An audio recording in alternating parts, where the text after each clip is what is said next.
वारे में ज़रिए पानी की खोट बदस्तूर जारी तकजे एमएनए आमिर मक्सी पारां आबादकारनि जे काफ़े समेत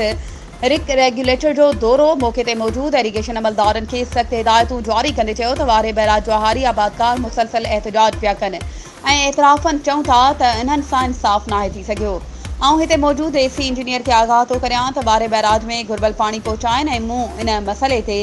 आसिफ अली ज़रदारी ऐं सीएम सिंध सां बि ॻाल्हायो आहे। मूंखे उमेद आहे त सीएम साहिब इन मसइले जो तुर्त नोटिस वठंदो। ॿिए तरफ़ ते मौजूद आबादकार गुलाम मुस्तफ़ा ख्वावड़ अली रज़ा चोलियाणी मोहसिन कासी ऐं ॿियनि एमएनए अॻियां शिकायत कंदे चयो त वारे बैराज ते मुक़ररु थियल इरीगेशन अमलो नाअहल ऐं कमज़ोर आहे, जिन हर भेरे वारे बैराज सां बेअख्याई कंदे हथरादू पानी जी खोट पैदा कई आहे, जंहिं सबब सां आबादकारनि जूं लखें एकड़ ज़मीनूं बंजर बणिजी वियूं आहिनि। हुननि सख़्त मुतालबो कंदे चयो त असांखे हक़ 2 ॾींहंनि अंदरि पाणी न मिलियो त सख़्त एहतजाज जारी कयो। वधीक ख़बरुनि ऐं अपडेट्स जे लाइ असांजे चैनल खे सब्सक्राइब कयो ऐं हा बेल आइकन खे प्रेस करणु न विसारिजो त जीअं असांजी हर नई अचण वारी वीडियो तव्हां ताईं पहुची सघे।